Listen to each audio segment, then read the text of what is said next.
Assalamualaikum warahmatullahi wabarakatuh. Perkenalkan, nama saya Syahrani Harita Putri, NIM C2C022112 dari kelas B Technopreneurship. Di sini saya akan menjelaskan tentang proyek saya, yaitu ranisahijab.id.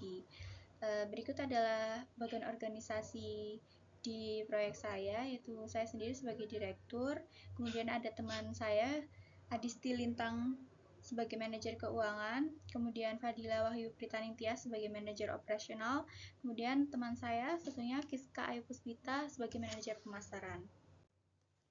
Ini sedikit tentang saya dan beberapa pengalaman serta hal yang biasa saya tekuni.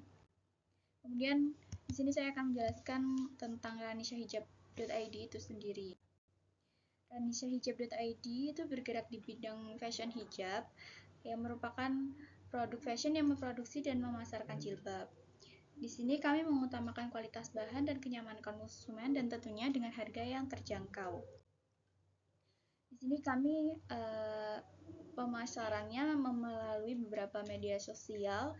Salah satunya ada kita punya akun YouTube, kemudian ada IG ranisahijab.id dengan 335 pengikut. Kemudian ada TikTok, kita juga mempunyai akun sosmed yaitu Facebook juga. Kemudian kita juga mempunyai websitenya ranisahijab.id, kemudian akun Shopee-nya ranisahijab.id, dan penjualannya sudah lumayan. Untuk jilbab Paris premiumnya sudah 45, kemudian pasminanya sudah 6 terjual, dan pasmina basicnya sudah 26 penjualan. Dan di sini saya akan menjelaskan tentang biaya operasionalnya. Yang pertama, modal kita untuk keseluruhan barang 2.245.000. Kemudian untuk pendapatannya kita sebulan ini kira-kira 726.000 dengan modal 509.850 rupiah, sehingga keuntungan yang kita dapatkan atau profit adalah 216.150 rupiah. Nah, ini adalah salah satu dokumentasi kita tentang penjualan kita. Kemudian di sini saya akan menjawab tentang pertanyaan-pertanyaan yang berkaitan di UAS. Proyek internship yang saya pilih sendiri adalah penjualan barang di bidang fashion, yaitu jilbab. Kemudian tujuan utama proyek ini adalah memiliki nilai jual, meningkatkan tingkat kreativitas, dan menciptakan produk hijab yang fashionable dengan tema casual yang belum pernah ada sebelumnya. Terus kemudian menciptakan lapangan kerja, terutama untuk kelompok saya, proyek saya. Nah, idenya ini muncul karena mayoritas kaum muslimah itu kan banyak di Indonesia, dan jilbab adalah salah satu pakaian yang wajib dikenakan muslimah untuk kegiatan sehari-hari. Dan nama perusahaan saya adalah ranisahijab.id. Kemudian analisis pasarnya,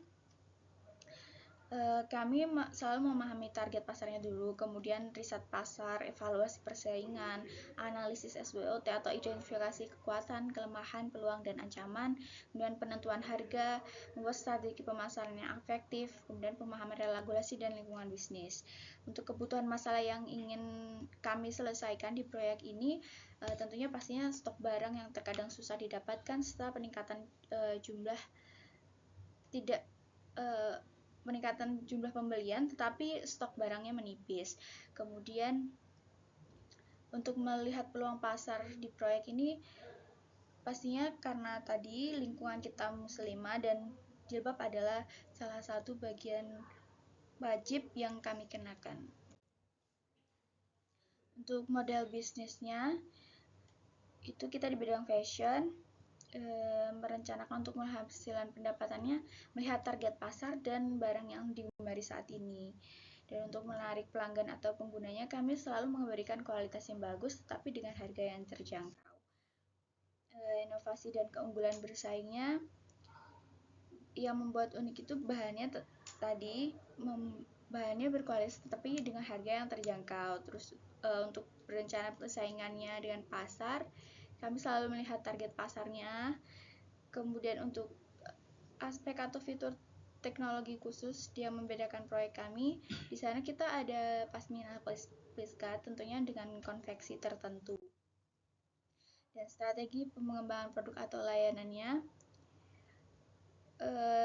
kami selalu mencoba mengikuti perkembangan zaman. Seperti rencananya kita akan membuat TikTok Shop, toko di TikTok Shop, kemudian pengembangan produk jangka pendek atau jangka panjang, kemudian kami akan launching terbaru pasmina kaos.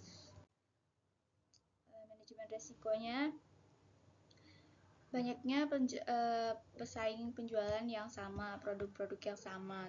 Lalu untuk merencanakan pengelola atau mengurangi resiko-resiko tersebut, kami selalu menambah koleksi, katalog warna, dan terus berupaya untuk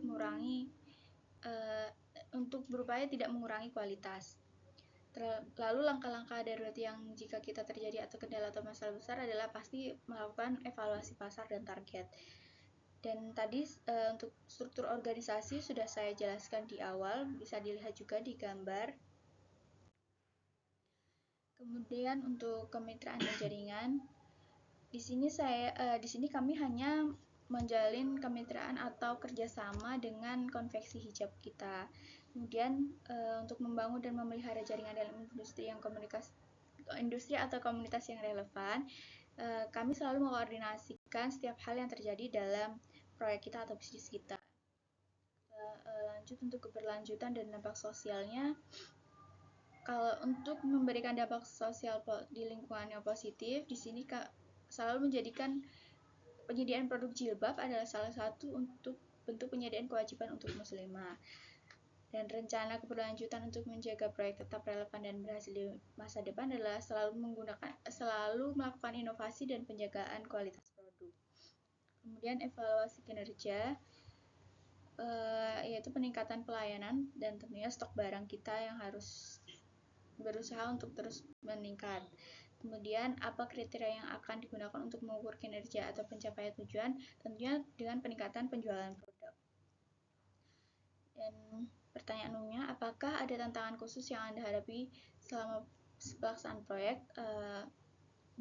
Balik ke tadi, ketika persaingan pasar dengan bentuk produk yang sama.